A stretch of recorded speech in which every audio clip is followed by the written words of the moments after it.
Hola, muy buenos días. Estamos en una nueva sesión del Seminario de Historia de las Emociones del ciclo 2024 con estas sesiones abiertas al público que ustedes ya pueden consultar en YouTube las sesiones pasadas y hoy estamos muy contentas de recibir a la doctora Piroska Nagy con una conferencia titulada Historizando las emociones colectivas y por qué el tema está de moda, es interesante. Y bueno, vamos a dar pie a la presentación de unas breves notas sobre el currículum de la doctora Piroska, que es enorme y ustedes pueden consultar y les invitamos a leer los trabajos para conocer, ¿no?, más profundamente lo que ella ha planteado. Y bueno, darle la bienvenida a la doctora Piroska y le doy la palabra a la doctora Estela Rosselló. Muy buenos días a todas, a todos. Susana, buenos días. Piroska, un placer que estés aquí. A todos nuestros colegas de la CIEX, a nuestros estudiantes, a todas las personas interesadas en la historia, las emociones y la experiencia, pues bienvenidas, bienvenidos. Voy a dar estas notas in Spanish, Piroska, and then we can speak in English. And all the questions you have, please, you can make them in English or Spanish after our honored guest finishes her talk, and I am just going to read a few notes about your curriculum.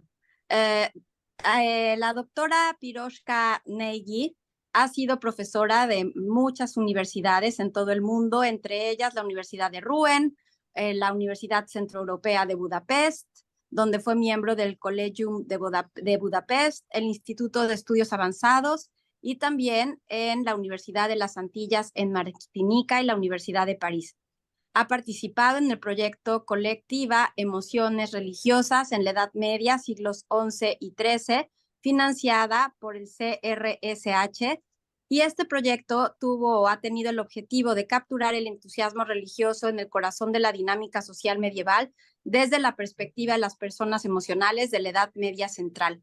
Probablemente su obra más citada es The Gift of Tears, que salió publicada en el año 2000, pero pues ella especializada en todo lo relacionado con la experiencia humana, la individual y la colectiva, la experiencia religiosa, ha estado también muy interesada en temas epistemológicos y también en la historia de la experiencia. Entre otras de sus publicaciones importantes se encuentran La Edad Media Sensible, Sensibilidades Medievales, una historia de las emociones en la Edad Media, el libro del placer medieval, El historiador y los fantasmas. Entonces, pues sin nada más que decir, welcome, Piroska. We are very happy about having you today with us, and welcome to UNAM, to the Instituto de Investigaciones Históricas. It's a honor to have you with us this morning. Please, we are looking to listening to you. Muchas gracias por la invitación. Hablo bien 4 idiomas, pero lo siento, mi Spanish es muy elemental. So I prefer everything in English, in Italian or in French, and I will try to share you my PowerPoint. Can it work? Let's see. Aha, yes. Do you see it? Yes, perfect.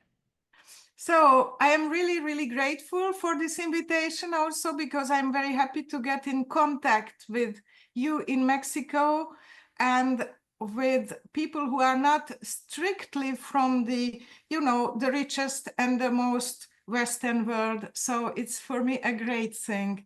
I'm very happy to speak to you, and I hope one day I will also be able to come. So what I choose to discuss today is historicizing the collective emotions, which is the topic about which I try to reflect for years now. And why this question is still hot today. Hot, which is not only interesting, but also why is it so not easy to discuss, let's say. I will start with an exemplum like medieval preachers. So in the summer of this year in France, it happened that on the 9th June, after the European elections, where more than 30% of the votes were expressed for the far-right Rassemblement National, a party of far-right, twice more than for the party of the President Macron. The president dissolved the French parliament and called for general elections for the end of the month, so 3 and 5 weeks later, which was pretty short. So a great collective fear gripped many people in France in the perspective of a far-right government. Everybody who was working in culture, in universities, also in arts, were really afraid of this perspective. So quickly, a new popular front was organized by the parties of the left with reference to that of the 1930s Front Populaire, and I say they half won the legislative elections, which means that in fact they won it in some way, but not totally, so that at the end, after more than 2 months of hesitation, Macron decided to designate a right-wing president of council, let's say. However, this story puts the question quite at the place where it is put to us. Is collective emotion as a ferment of political agency always irrational, dangerous? For me, this example is just an excellent one to show that it can be the vehicle of reason, of political reason. Emotion and political reason are not at all to be opposed. Not always, not at all. It can be discussed. So this was just an example that I could have taken and other ones, but I will try to start with the question more largely: why does collective emotion, collective experience matter, and why does it matter just now so much? I would say that for me there are 3 main reasons. The first is that we live in the era of Anthropocene. You see this this timeline on the left, on the right down the screen. We are experiencing a collective history that we do collectively create, and there is no escape. We have transformed the world, the globe of where we are living, and we are living collectively the environmental crisis. You cannot hide away from it. The COVID crisis showed it very well. This is also, and certainly not without link with the first one, the time of the crisis of democracies in many, many different places of the world. And it seems that there are terrible wars, indeed, in Ukraine, in Gaza, and perhaps others soon, in Africa that we always forget, around Sudan.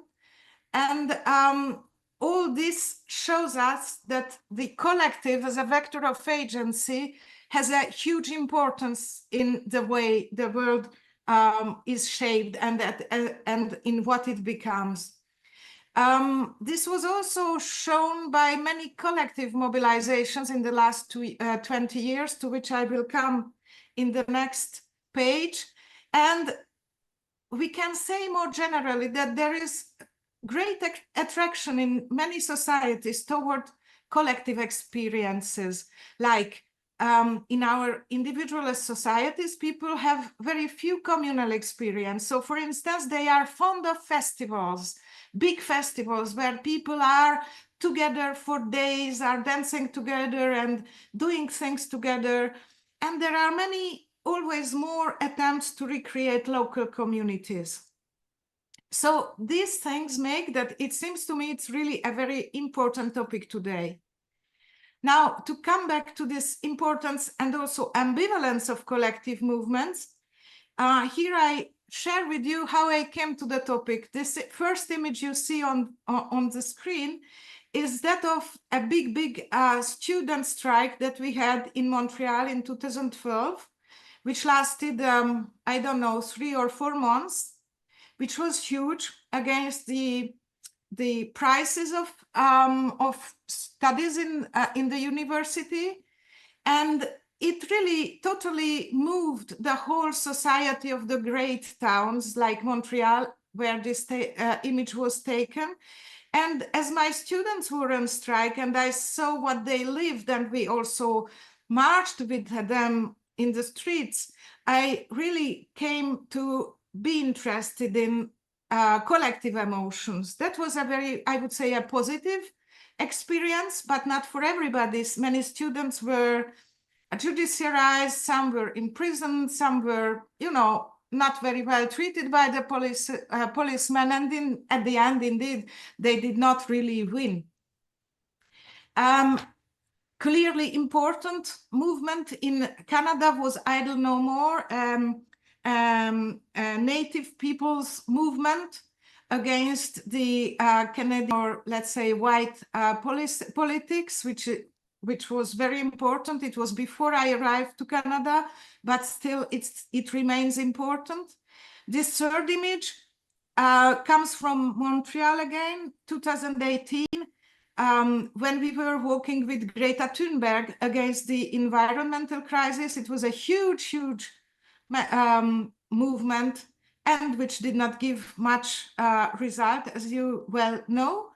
And then what you see on this next image was a very important movement for 2 years, more or less, in France, the Gilets jaunes, who were people of the people, the not very high-ranked people in the society, who moved against taxation, environmental taxation of gas, of the which makes their car go, with which they go to work. So it was a huge movement. As you see here, also people they produced a lot of interesting things around that. And then I put here the attack on the Capitol of of the 6th January 2021, which was a far less positive movement from the point of view of democracies. But for many people in France, also the Gilets jaunes was not an easy thing to interpret, and most medias condemned them. And then I put a last image, which is well known, I think, the Black Lives Matter, a few years ago in the middle of the pandemics in the United States, around against, let's say, institutional racism against the people of color. So all this shows that in the last 25 years, a lot of movements have started. I could put even images of the Arab Spring in 2011, and so on and so on. And you have certainly your own examples. But this is something that shows, in fact, how far these movements may be ambivalent.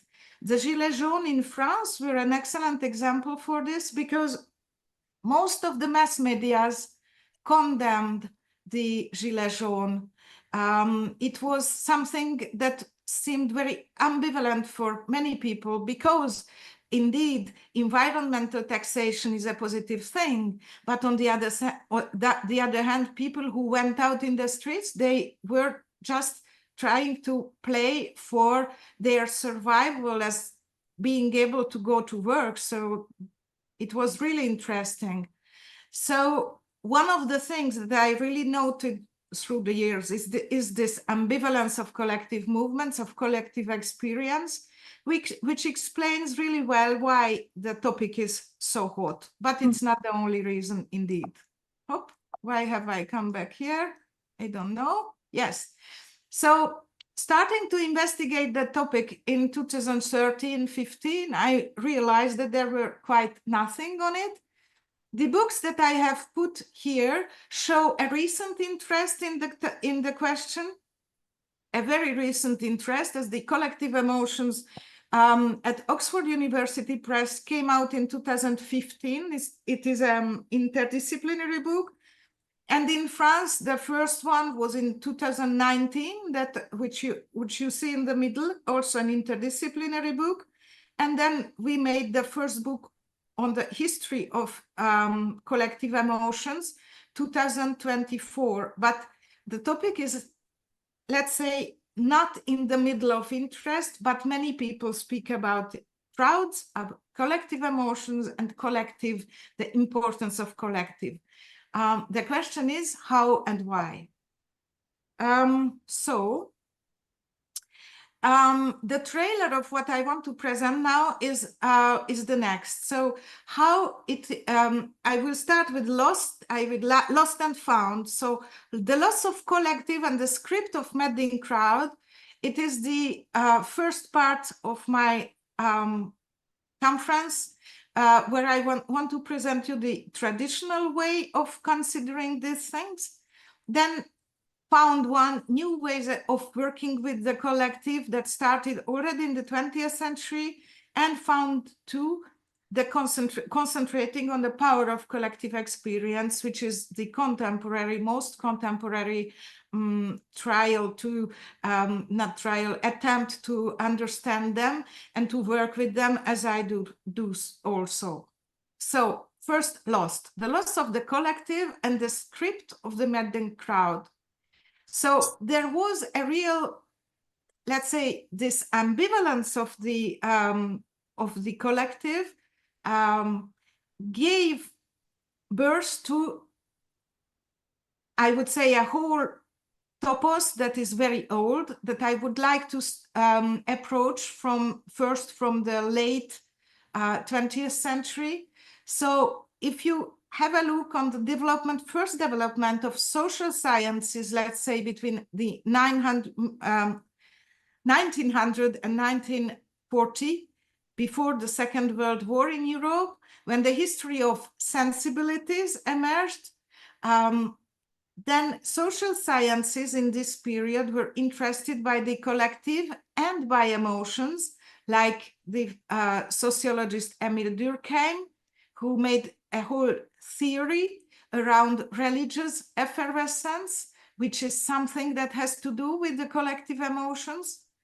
But it was, let's say, inserted in an epistemology where emotion was opposed to reason, in an epistemology that we find in the huge book of Johann Huizinga, The Autumn of the Middle Ages, The Civilizing Process of Norbert Elias, just to speak about the most known of them. For the Annal School and its founders, emotions and senses were first conceived as collective. This was the case with Marc Bloch, who wrote an article that became a book that you see up on the screen, Les réflexions d'un historien sur les fausses nouvelles de la guerre. So it's the reflections of a historian on the fake news of the war, of the First World War, where he was mobilized, where he thinks about the rumor, the collective as making rumor and emotions, and how to deal with that. And it was a kind of call to think this after the war. And then there is the big book of Georges Lefebvre, which was the first book, I would say, on an emotion in a collective perspective, or during the first summer of the French Revolution, 1789. And he also wrote an article which was published together with it, Les Foules Révolutionnaires, Revolutionary Crowds. So this book was published in 1932. He also was interested by collective and by emotions together. Mm-hmm. And that's also the case with Lucien Febvre, who made a conference just before the Second World War, which was published twice in two different forms of a well-known manifest on sensibility and history.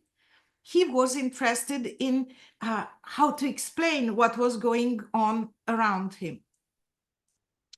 And still, we can speak of a recent loss in the historiography, a recent loss of the collective, or an oblivion of the collective. The new history of emotions, which became an autonomous field of history between the 1980s and 2000, while historians turn to emotions as social and cultural, that these two conditions making it an object for historians, they in some way forgot collective emotions, and I would say it has lasted for almost 40 years. This was the case with Peter and Carol Stearns, who elaborated the notion of emotionology in 1985, to investigate the social norm of emotions in societies. This is the case with Barbara Rosenwein, who elaborated emotional communities, which are in some way communities of affective values and norms, but not communities of feelings or communal emotions. And it is also the case with William Reddy, who elaborated a series of notions, among which perhaps the most important is emotives, the performative emotions, or emotions as performative in society. All three of us, of these pioneers, American pioneers of the new history of emotions, have in some way left apart the question of collective emotions. So when I turned to the topic, I found no framework for studying shared emotions during, real life gatherings than the ones I showed. Things or events which would be experimented together. A procession, as I am a medievalist, the reception of a volcanic eruption, a feast, a camp, a war, whatever. How to deal with these shared emotions of a public or a collective, be it big or not. This is something that is not much treated by historians.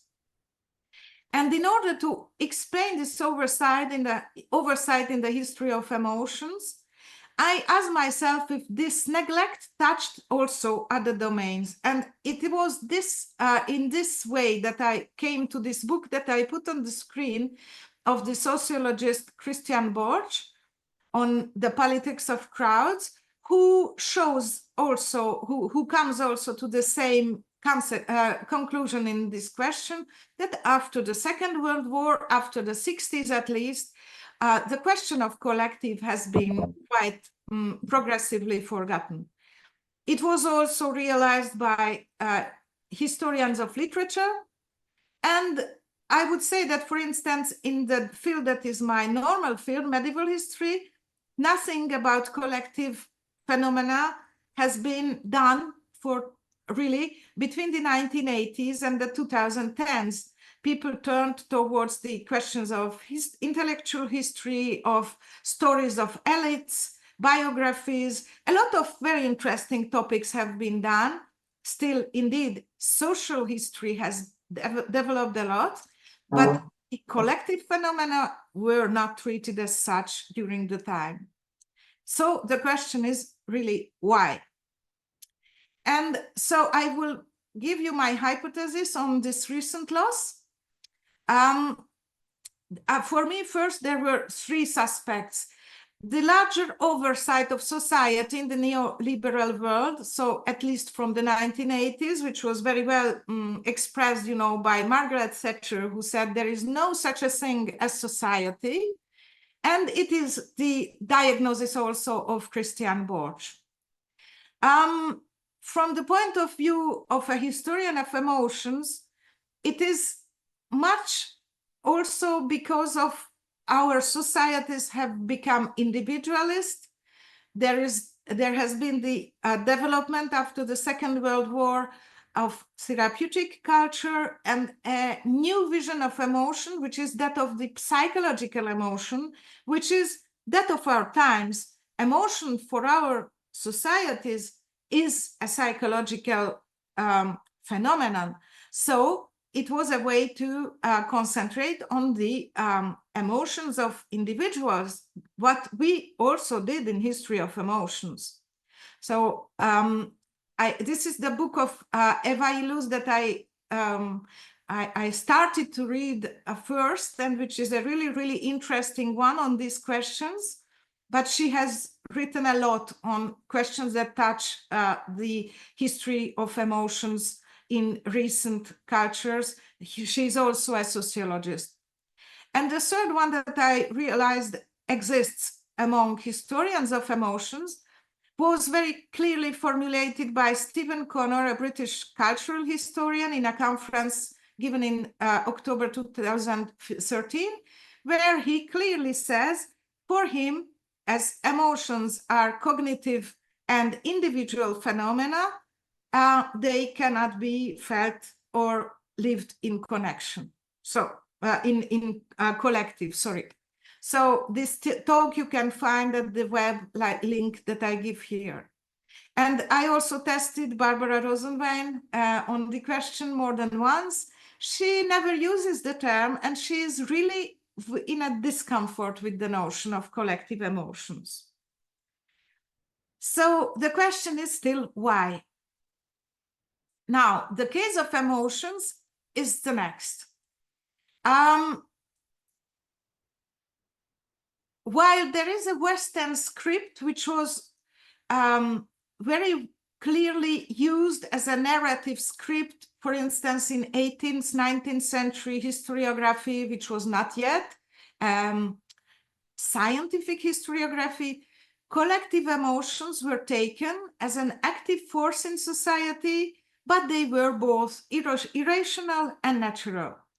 And you find it in a publication of Sigmund Freud, his group Psychology and the Analysis of Ego, which was first published in Germany in 1921, which builds on this topos as understanding collective, and this is very important for 20th century historiography and I would say common culture.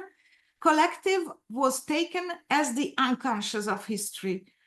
And as you know, Freud became the Bible for 20th century intellectuals. So the success of psychoanalysis was huge. So what he said was taken seriously for decades and decades and decades. Johann Huizinga, in The Autumn of the Middle Ages that I already mentioned, shows and describes this vision of emotions as an irrational and natural force that can be seen with medieval people who were not yet civilized. Now, when people started to think a history of sensibilities or emotions, the big question that Barbara Rosenwein underlined in her very important article, Worrying About Emotions in 2002, was it possible for people like Bloch and Febvre to think a history of emotions within a hydraulic paradigm?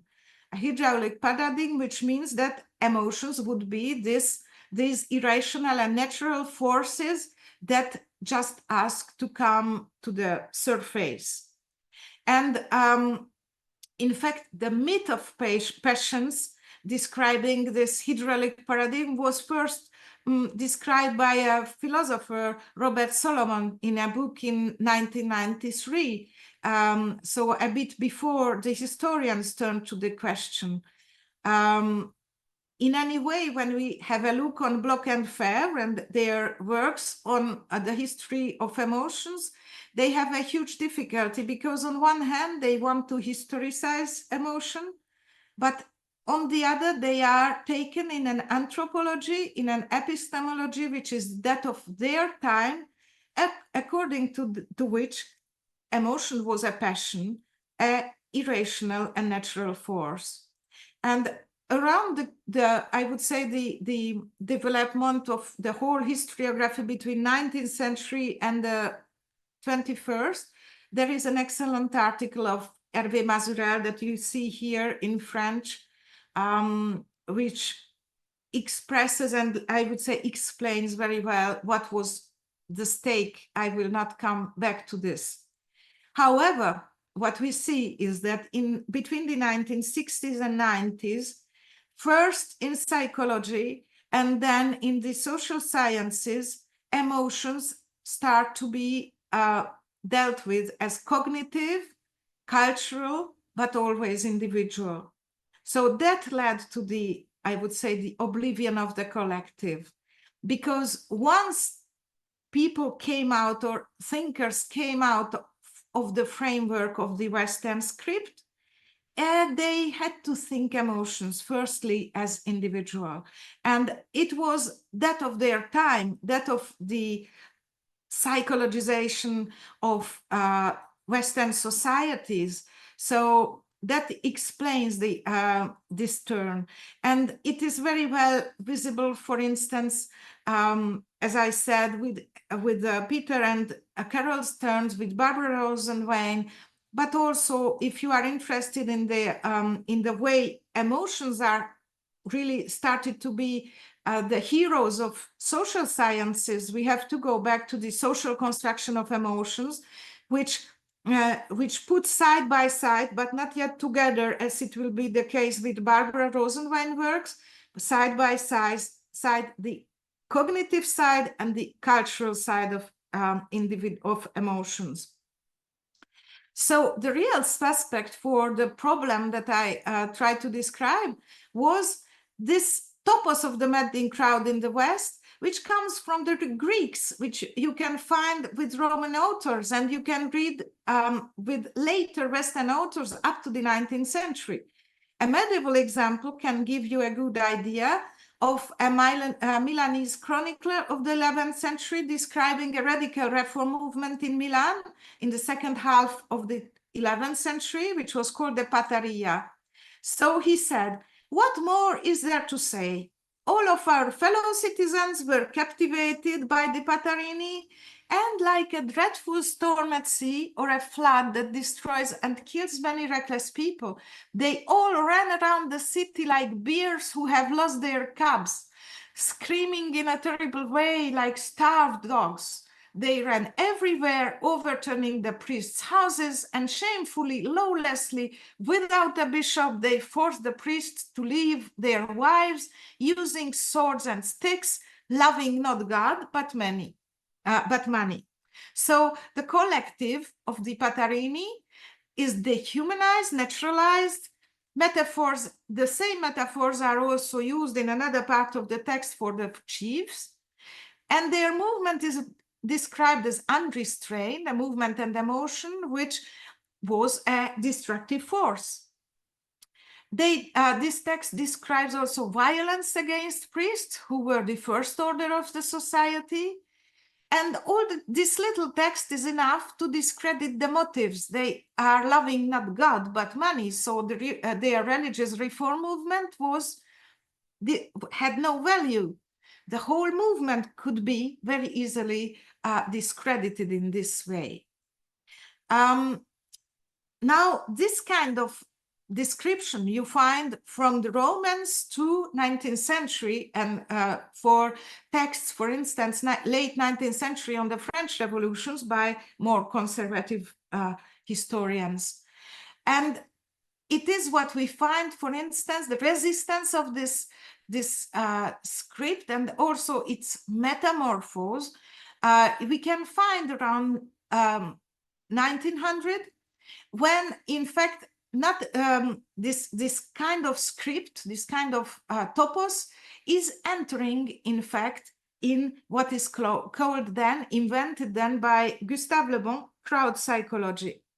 So Gustave Le Bon, who was I would say a social scientist in his time, plagiarized Hippolyte Taine, who was a historian of the French Revolution of the kind I have just described. He imported this meddling crowd in the psychology of crowds in a new part of psychology that he tried to found. So he said, for the French Revolution, the role of the people has been the same in all revolutions, not only the French, all of them. It's never the people who conceive them nor lead them. Their action is unleashed by leaders. The people make a revolution because they are pushed into it. But while they do not understand much about the ideas of their leaders, they interpret them in their own way. And this way is not at all that of the real authors of the movement. The French Revolution provides a striking example. From the moment the revolution descended from the bourgeoisie into the working classes, it ceased to be a domination of the rational over the instinctive, and became instead the effort of the instinctive to dominate the rational.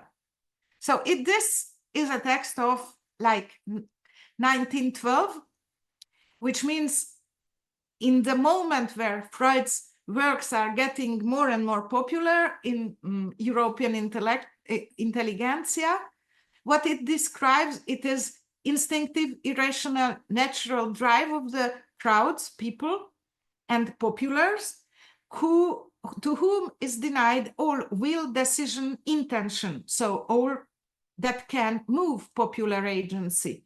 Instead, you find a collective soul characterized by suggestibility, impulsivity, and that belongs to the populars who then need a charismatic chief.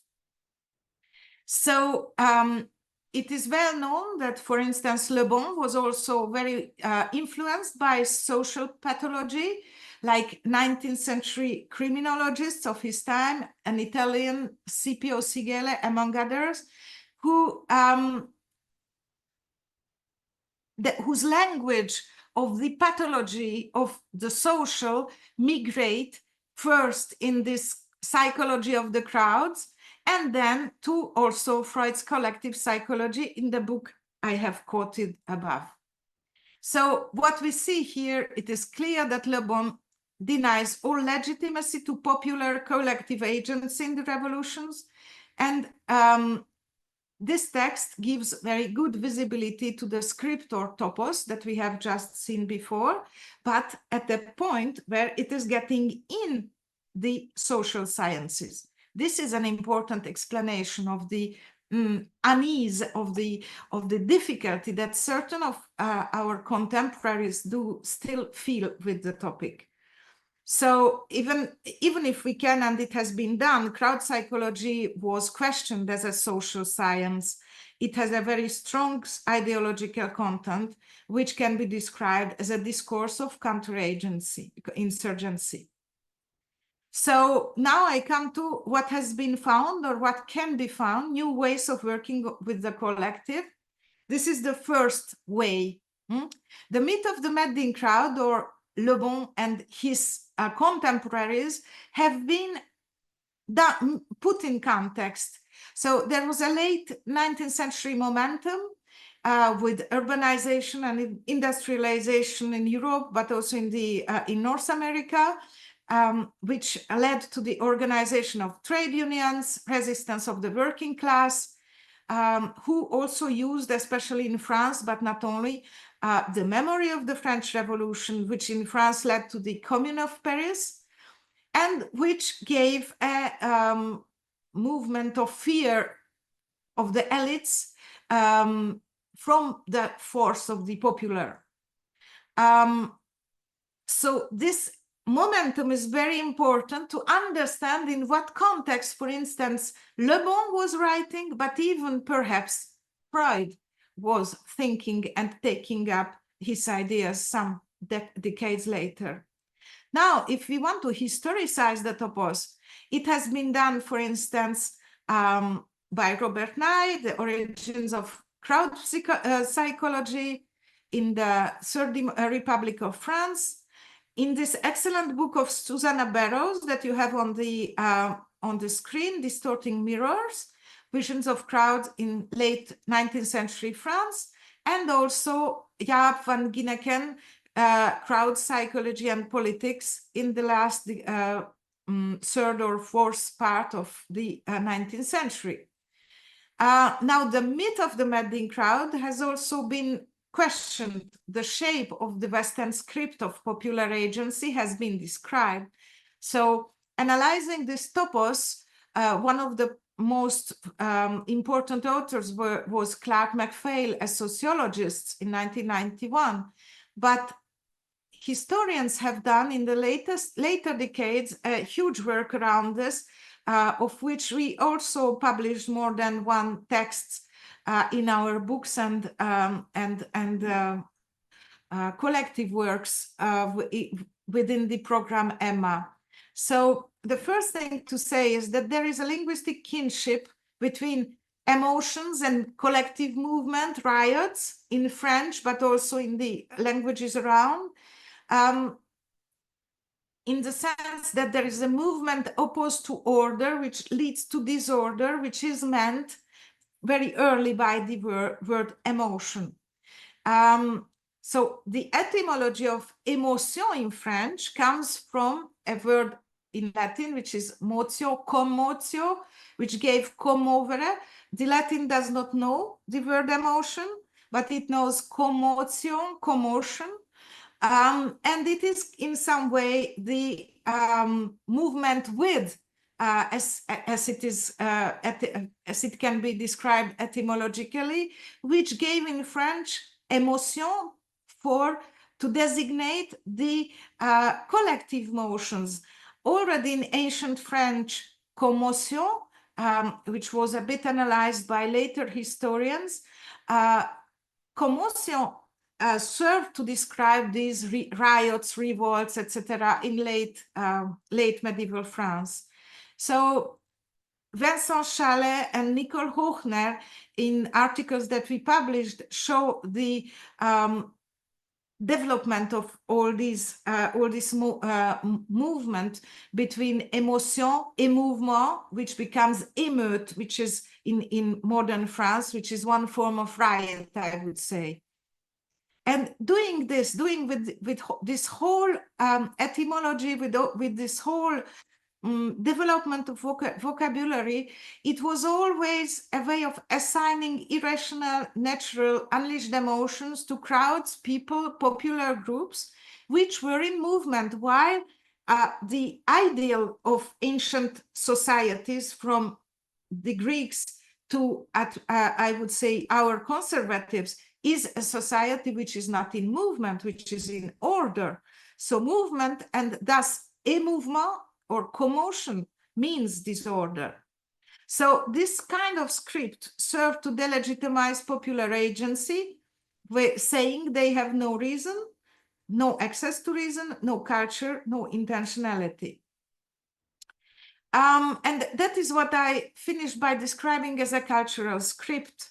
So moving from the term topos, locus communis, to the idea of a script. So it was by working with topic text. So one of the first things is to do when you read topic text, it is really to decorticate, to show what is working in the words. What does it mean that these people are qualified as starving dogs, as running rivers, as bears who lost their children, and so on? So all this is very important to understand what is the imaginary that is behind. What can be seen very easily, that the shape of collective emotions, as it is described in these many texts, has not much to do with the ancient and medieval theories of emotions. There is rather a script which is transmitted through the centuries. So now the notion of cultural script was first developed by researchers in cognitive psychology, who described it as a sequence of predetermined, codified, or stereotyped gestures and talk that define a well-known situation. It was taken up then by the ancient historian Robert Castor, who is the first to apply it for emotion studies, and as an emotional script, as a well-known convention that defines what is beyond an emotion, word, or gesture in a culture, what is beyond an emotional interaction that we do not always understand. So he claims that a word, an emotion, comprises an entire process that follows a sequence of perception, evaluation, and response, which includes indeed senses, imaginations, body, affective dimension, and judgments, beliefs, etc. So Castor presents it as a veritable little story, a scripted narrative that is enacted from the moment a situation is perceived or evaluated right through to its possible outcome in the response. So the madding crowd and its appearances are not only a topos or a locus, but they involve a whole little narrative, a scripted story of what these people do, in which convention defines the appearance and the cultural meaning that has been well known. So then when I arrived to this point, I was also inspired by subaltern studies to understand better how to work with the topos, working with this implicit, the images, the metaphors. That one very important thing was to realize that most of these texts were assignations, where emotions are described as excessive, irrational movements or actions, which naturalize, then dehumanize through images. And a collective also cancels the individual will in the script. They become, as I said, suggestible, impulsive, and they lose their borders, their frontiers in some way. And this you find even in Freud. So a collective emotion and agency occur in texts when crowds or popular are in emotion, which means frequently motion, but also emotion of affective dimension. We have to ask ourselves every time, what is beyond the assignation? And here comes my inspiration from pioneer of subaltern history, Ranajit Guha, who speaks about the prose of counterinsurgency, a term that I have already mentioned above, to describe that the topic assignation is always implemented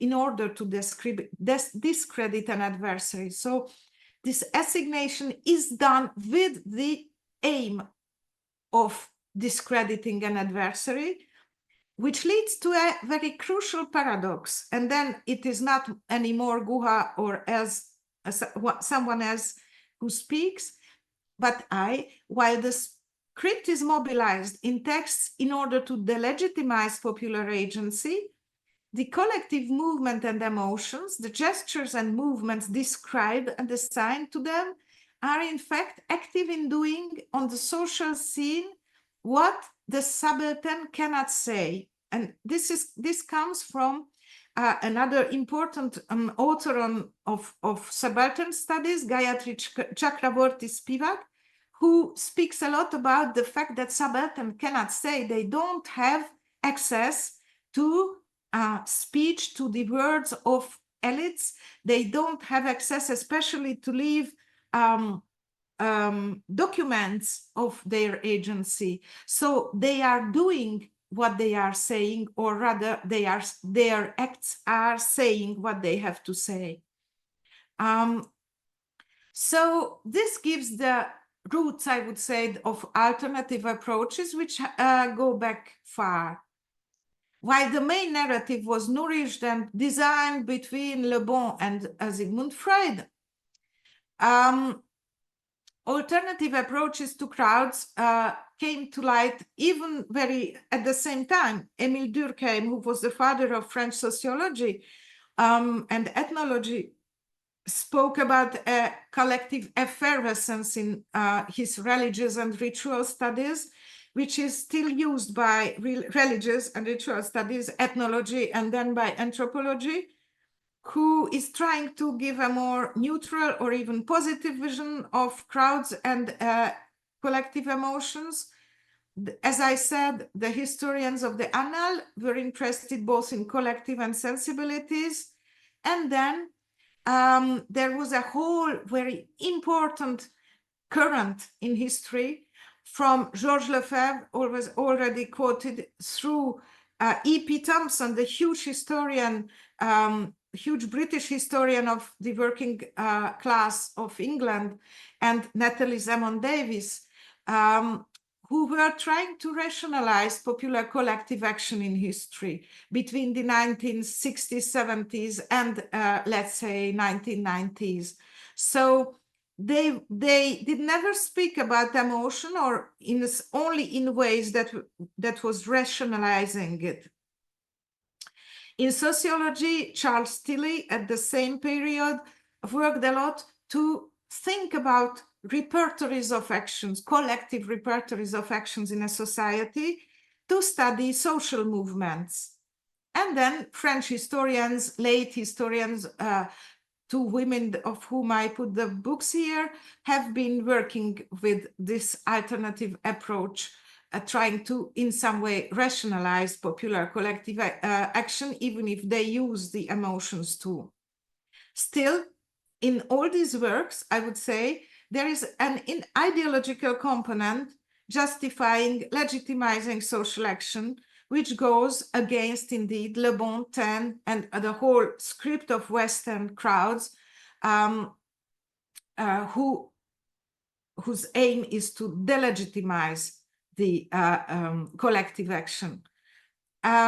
So social and cultural history with strong links to social science, left-wing movements with strong Marxist imprint, working on legitimizing popular agency and the voice of the people in history have been always used, have always used this rationalization of popular collective action in history to make emotions so rational that sometimes you ask yourself if there is still an emotion there. In any case, if you compare the script and the reactions to it, you really have two conceptions of the body politic. One which excludes and the other that includes the popular, the people. So it leads clearly to two visions of society and also, or indeed, to two visions of democracy.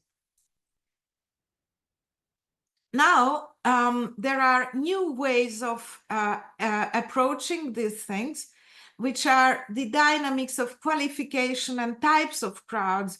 So, for instance, Shane Bobriski, whose book will be published in the next months on the early medieval crowds, works on crowds between Rome and the year 1000.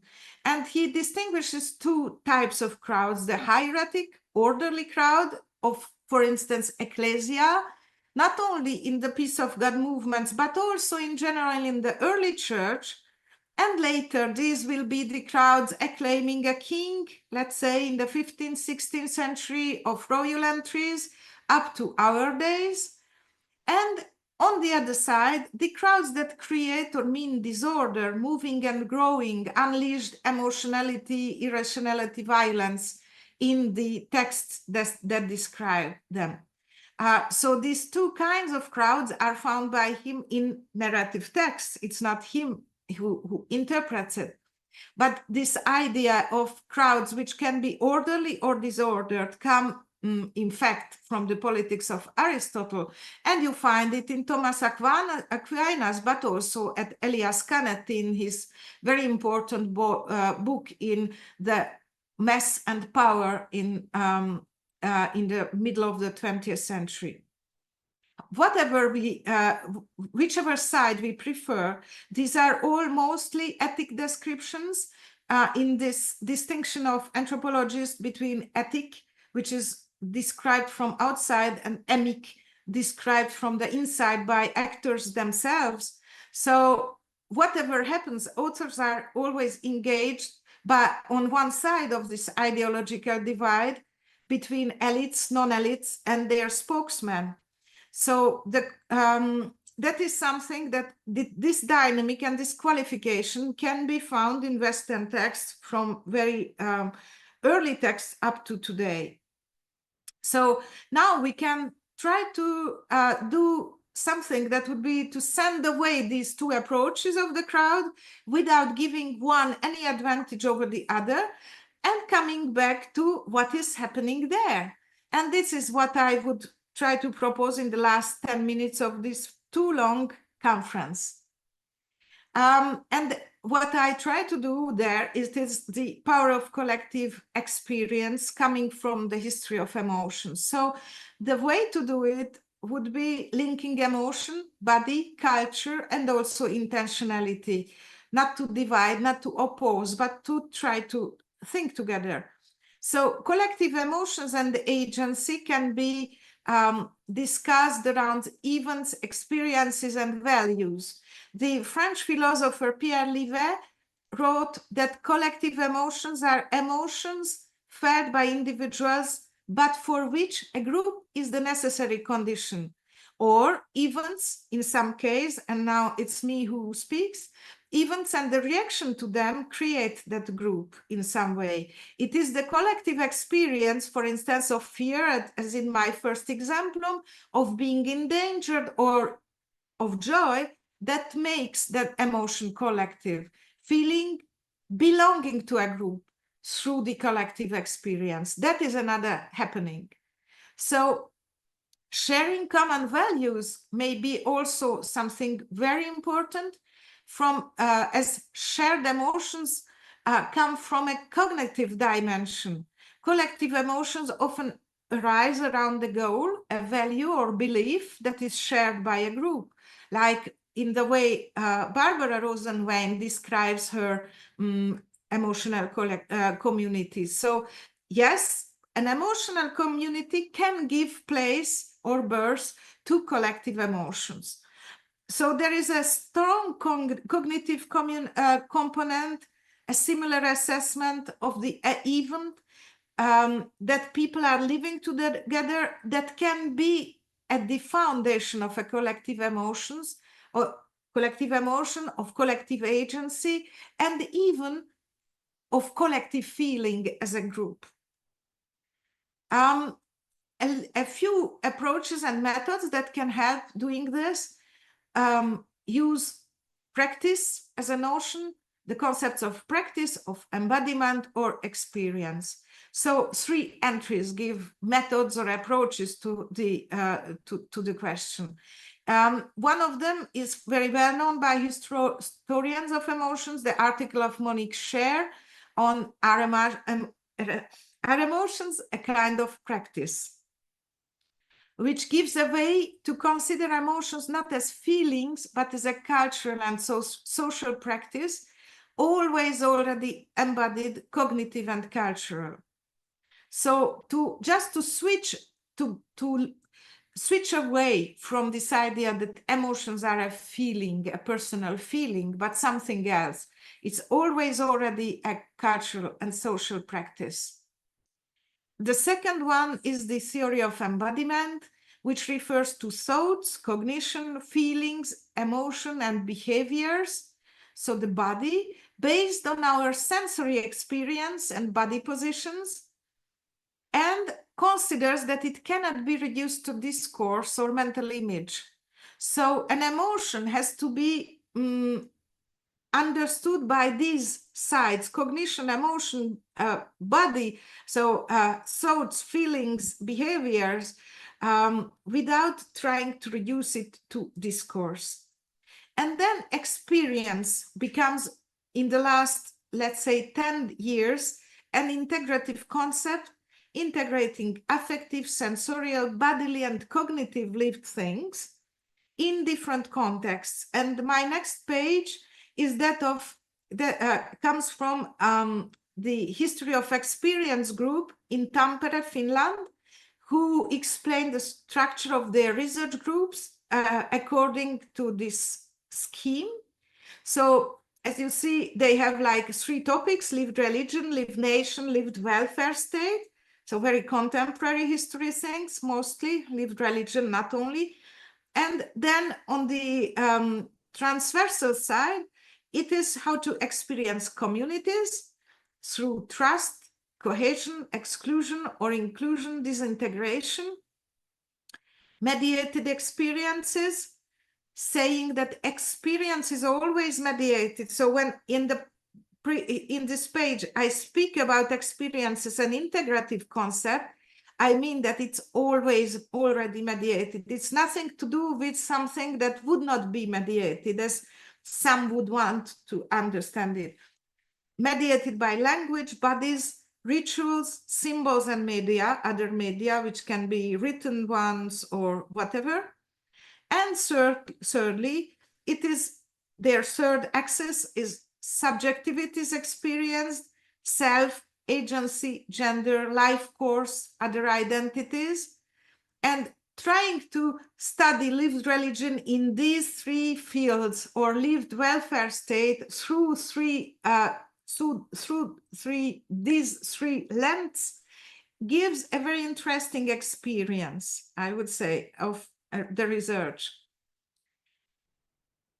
As far as emotion, cognition, and contagion are concerned, in the last 20, 30 years, there are also the re-injection of emotions, feelings, and senses to a social analysis by, for instance, the book which had a great success in the United States, The Wisdom of Crowds, which is a very easy reading book, speaking about collective intelligence. Basically showing on very examples that we are able to do better when we are in groups.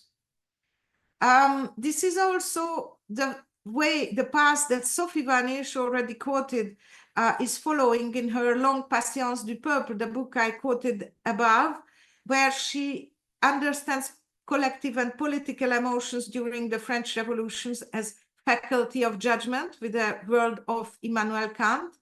So including rationality, cognitive dimension, but also using a word that, a concept that was that of their anthropology of the 18th century.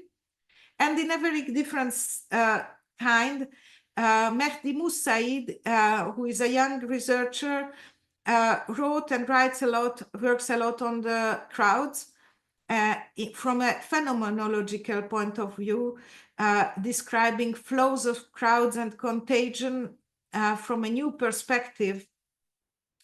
Contagion described as the attractivity of the crowds groups. You know, it's what I said about the festivals at the start belongs to this. And social psychologists also describe something like this.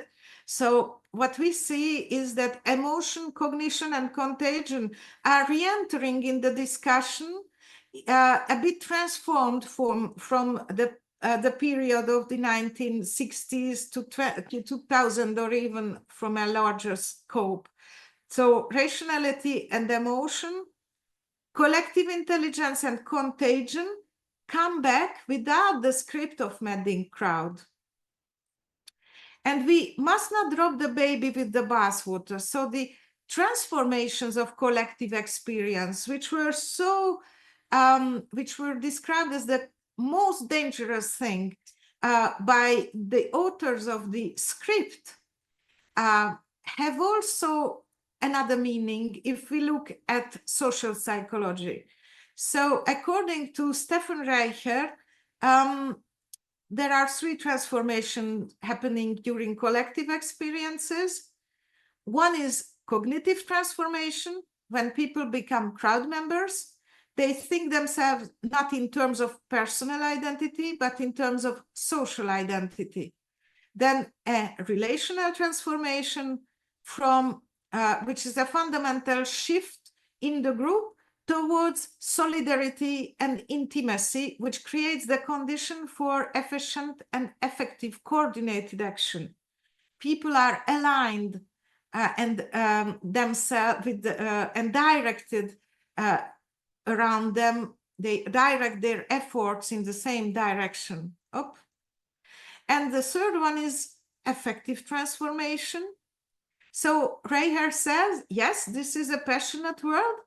Strong emotions are expressed in a powerful way, but that doesn't mean a loss of control, but rather these emotions are cognitively and relationally based, very important for collective emotions. And we find this kind of idea put in field works by the Belgian social psychologist Bernard Rimet and his collaborators on the collective effect of rituality, music, movement done together, which he showed that they led to what can be called a collective flow. The flow is a psychological term to describe the state in which people are so involved that in whatever activity, that nothing else seems to matter. This is, you know, when you write an article and you forget to eat, or you forget the coffee on the fire and so on.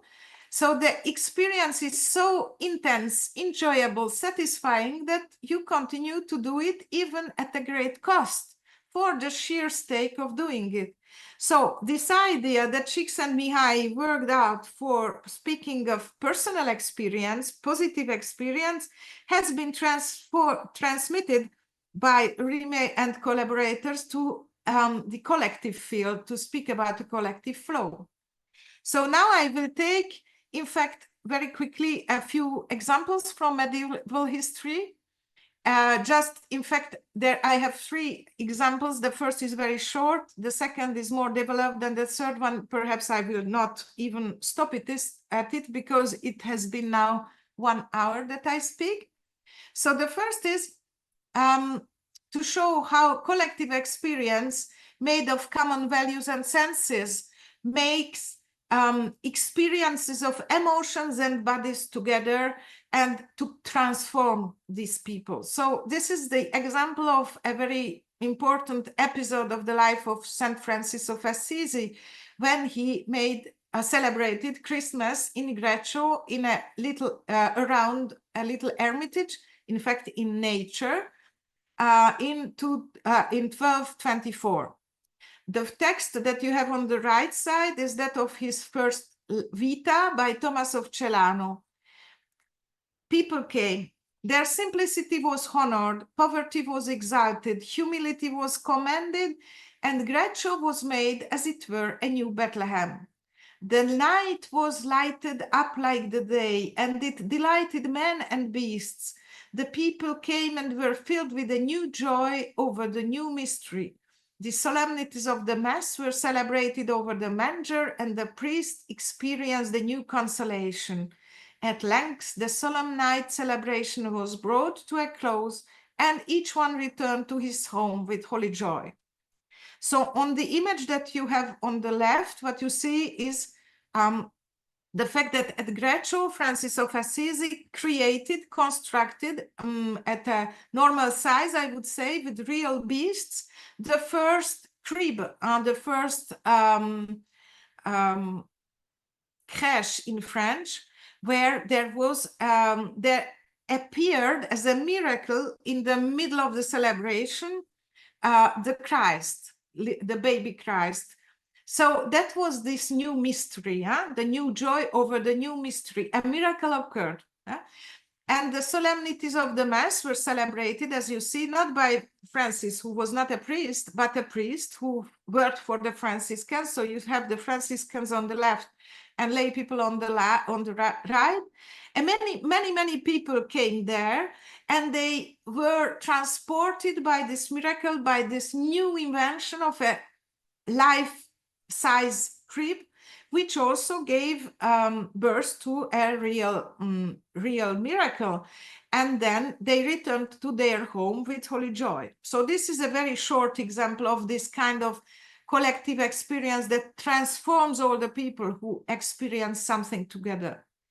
And the second one is a detail from a chronicle that describes the first flagellant movement in Perugia, in Umbria, in Italy, in 1261. You have an image on the flagellants there.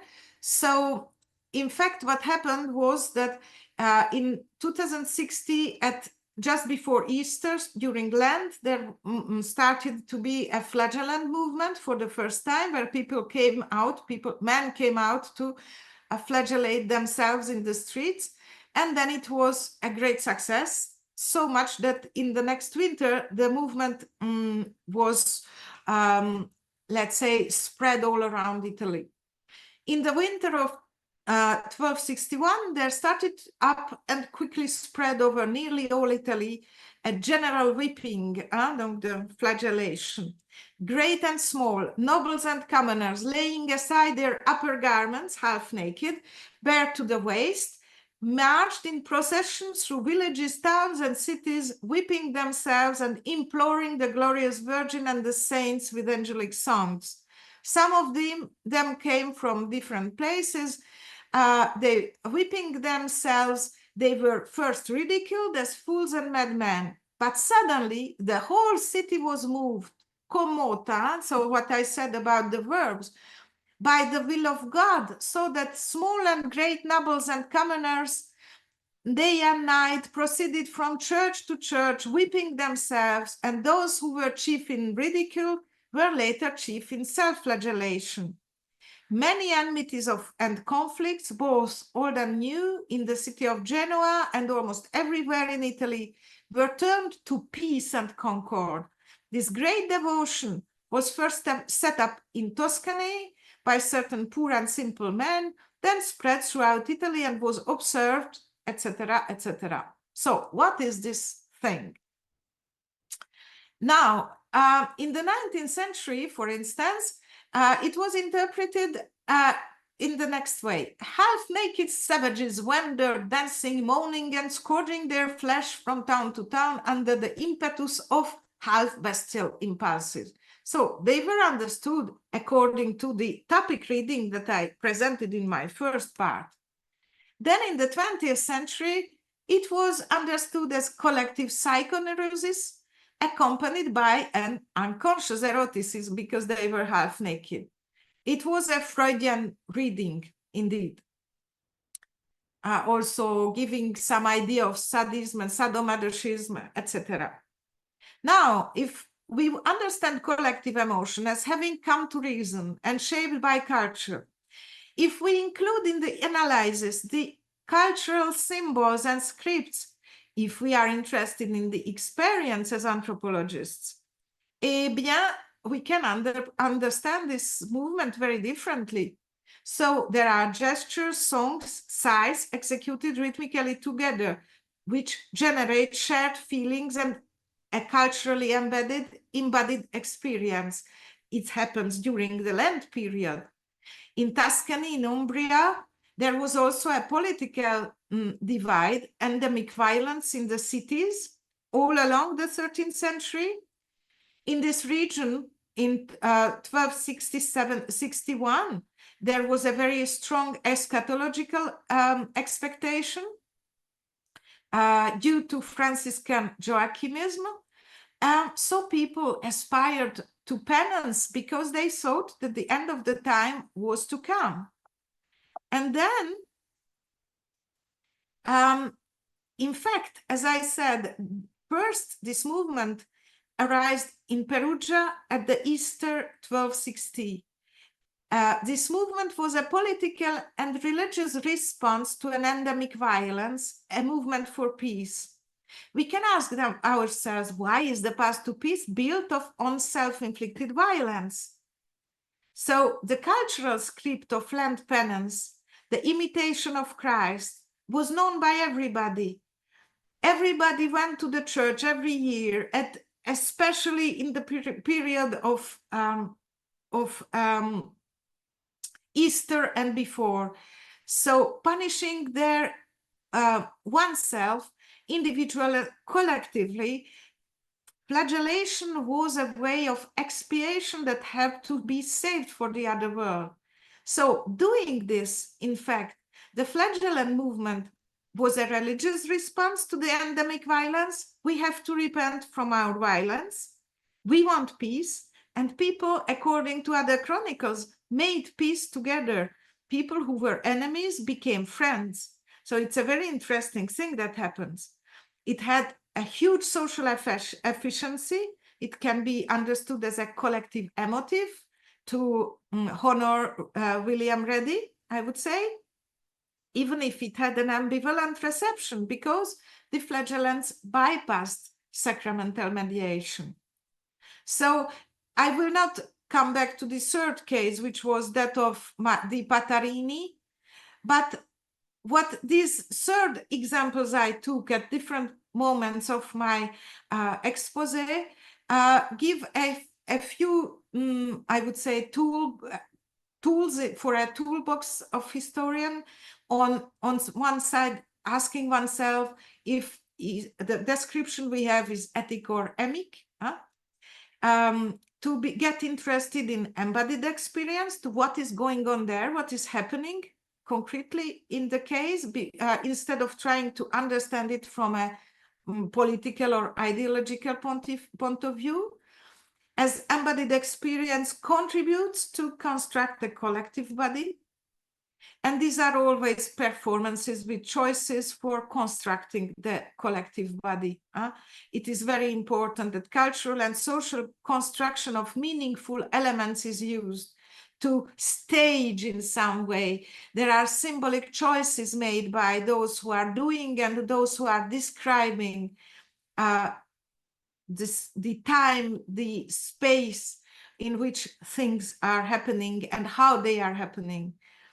In plus, these are always things that happen publicly, so they also construct or manifest in some way public space. And they are always efficient in the sense that meaningful as processes, social and inner transformations. So this is what I wanted to show you as a new way to understand collective experience as an agency of a culturally mediated collective experience. This agency is really interesting. When there is collective experience, there is always something that happens. There are transformations, there is agency. So it's my hope for the 20th and 21st century in some way that we can learn to think and do collective in ways that can help us to even if we cannot undo it, but at least to go through the transformations of the world that we are living today. So thank you for your attention. And I will come back to the normal screen. On this last page, in any case, what you see is our web page and some of our publications. But I want to try to unshare, and I don't know where. Yes, here.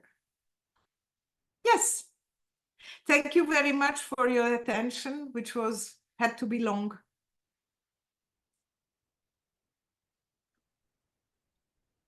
Thank you so much, Piroska. It was very interesting, and we have some questions here. Welcome. Well, I think we can have a very good conversation with Sandra Gayol, but she just has classes, but she studies the political collective emotions in Peronism in Argentina. Can you send me her name? Sandra Gayol. Sandra, it is easy, but then Gayol, if you put it in the chat, it's good for me.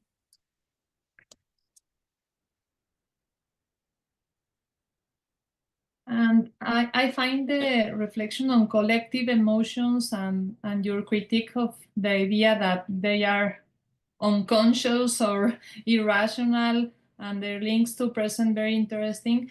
It made me think a lot about the history of lynchings, which is a very particular history of Mexican society where people take justice into their own hands and behaving like very angry mobs because they feel that a limit has been crossed in terms of social justice. Indeed.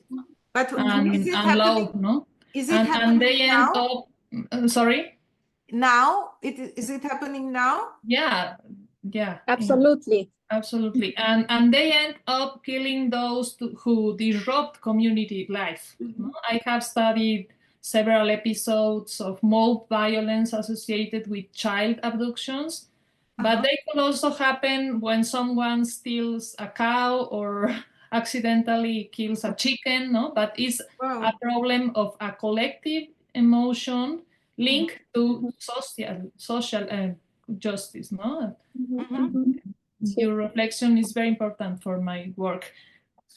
Bueno, no sé si tiene alguien alguna pregunta. Estamos también en YouTube. No, yo no puedo abrir el panel para ver los comentarios. No sé si, si Alonso. los compañeros de cómputo los puedan ver. No sé, Estela, si tú tienes algún comentario. Sí, bueno. Margarita Garrido también. First Margarita of all, Garrido is from Colombia and is here with us too. sí, sí. Bueno, first of all, I would like to thank again, Piroska. I found your presentation fascinating and very suggestive to understand our times from a historical perspective. And since the first time we talked, we said that we shared that interest. So for me, it has been very, very interesting to listening to you. And I was asking myself, and even I chatted with Susanna, why, I mean, my question is, are we not always historicizing collective emotions? I mean, when we do history of emotions, don't we always are looking for collective sensibilities? I'm not sure, you know. That is a big question. I mean, what is sensibility and what is emotion? The problem for me, for instance, I use a bit sensibilities, but it is not a word that I'm much fond of, because it is far too undefined. You know, the history of sensibilities was and still is used a lot by French historians, especially French of the current of Alain Corbin, 19th, 20th century historians. Yeah. And Corbin, if you see what he means by sensibilities, it's like, you know, everything about very large, which I prefer to describe like experience, because it's as well the sound of the sounds of the nature, the relationship to the seashore, to all kind of things. And for me, indeed, if you speak about sensibilities, emotions can be included, but it's far wider. So indeed, sure, when we are historicizing emotions, we do historicize collective sensibilities. Indeed, indeed, indeed. But do not, what I speak about is those emotions that I describe as like living together an event and an activity, an agency. So it is something much more specific, you know? And it is very interesting because that I really see that it has a problematic side for many people for the reasons I tried to describe. Yeah, thank you very much. I mean, I will keep thinking about this, and I'm sure we will continue. We will continue. I will be happy also to discuss this, to continue to discuss this, because it is useful to see how and what you are thinking about, and how and what you are working about, because it may be that what I think is not all that is going on. No, I find it most interesting. Thank you very much. And we will have lots of talks in the future. Thank you, Piroska. Thank you. Margarita is raising her hand. Hello, Margarita. Hola, buenos días. Okay, thank you. Buenos días a todas.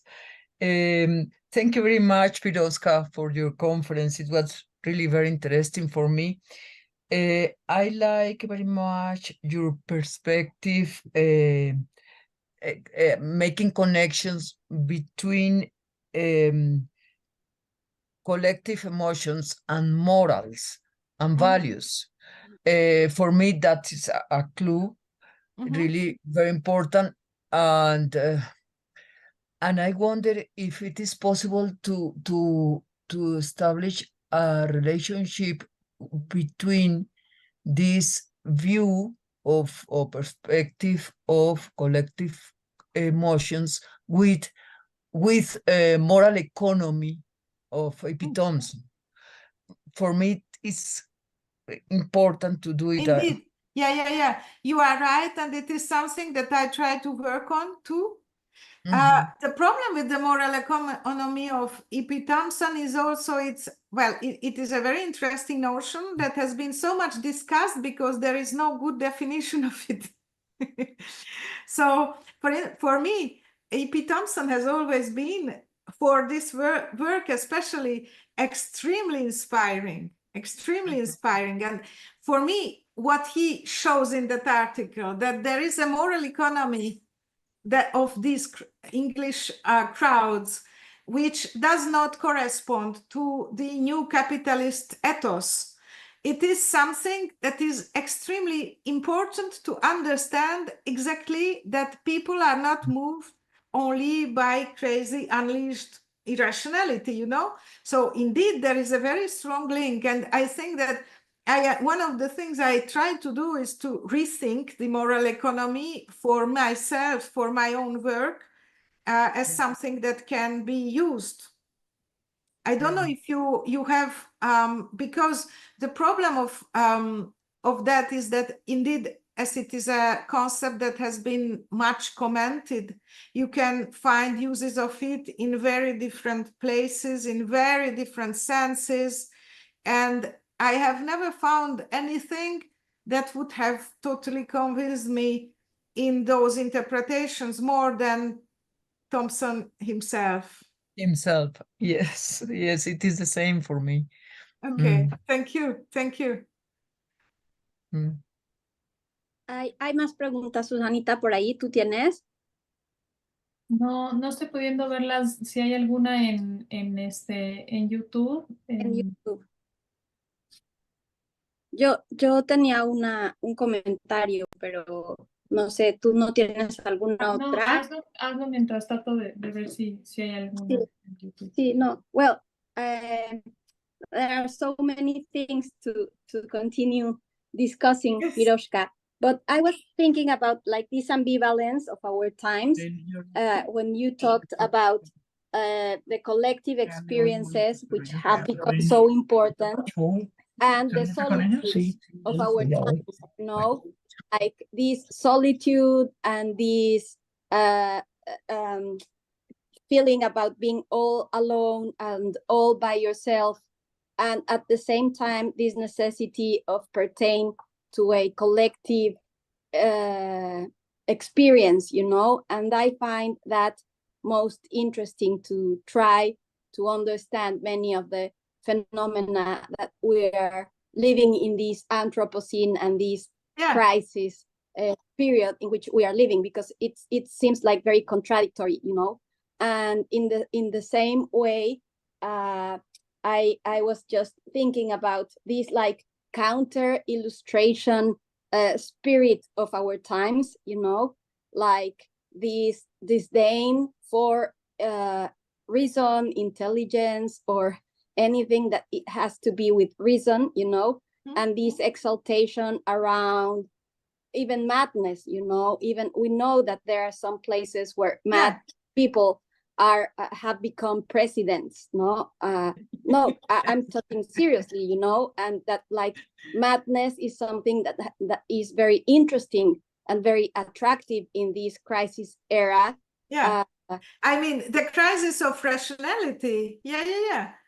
So I find very, very interesting around what you are discussing. And I also remembered some texts of Martha Nussbaum when Margarita is talking about these links between morals, politics, and emotions, you know. And I think that we should return to that as you are doing now. So I find your work most interesting, so suggestive, and so relevant for understanding many problems of our times. Thank you. I hope, you know, I came to it because of contemporary things, but then I'm working with medieval stuff. Yes, I know. It's also very interesting to try to work in a long, you know, to what would it be if I worked with contemporary things. But it is so interesting to think that our intellectual tools can be used in different contexts. Of course, yes. And in that sense, it is in some way, you know, historical anthropology, because, yeah, and I really, it's all my honor to that. I pay a tribute, I would say, to the inventors of this thing that were my intellectual fathers, you know, with Jacques Le Goff and company. So it's very important that looking at whatever culture as an anthropologist, our culture or that of the one we study, it helps a lot to understand the things. Yeah. I would like to thank you really much for this invitation, and I would be really happy to know more of these lynchings. If you have texts or that you spoke about, Susanna, I would be really happy to read about that. Yeah, there is a book of Gemma Santamaria.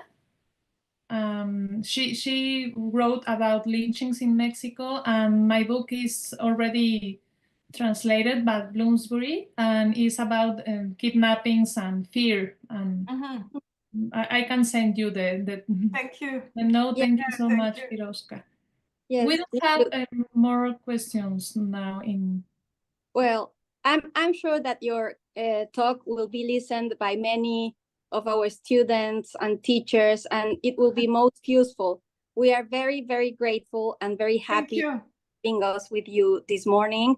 And this is just the first time that we will meet, I am sure. I want to thank you very much, all our colleagues, Margarita, Sandra, well, our students too. And we keep in touch. We will keep discussing many things. And we hope to see you next year. We will do that in some weeks, the invitation, so everybody can come to Mexico City next year. Oh, what are you doing? What is this? We're going to Susana and with Javier Moscoso and the CX and the SHE. We are going to organize the big meeting in History of Emotions. So you should start the American chapter or the Australian. Good. And when is it? It's October, the end of October. 26, 25. Yeah, so you should put it in my agenda. Good. Yes. Practicing your Spanish. So we'll meet you here. You have a year to go. So sí, pues muchas gracias a todo mundo, a todas las personas que esta mañana nos acompañaron. Fue una conferencia realmente interesante, sugerente, ¿no? Y como le decía a Piroska, creo que es muy importante hacer este nexo entre nuestro presente desde una perspectiva histórica, que es urgente que los historiadores nos involucremos de esa manera. Y tal como lo ha señalado Piroska esta mañana, los historiadores de las emociones tenemos ahí una gran labor que hacer en nuestra era de crisis, a esa que se ha referido esta mañana ella. Y bueno, pues solamente decirles que fue un placer, Susana, un placer siempre estar contigo en esta mesa y presidir juntas esta gran aventura.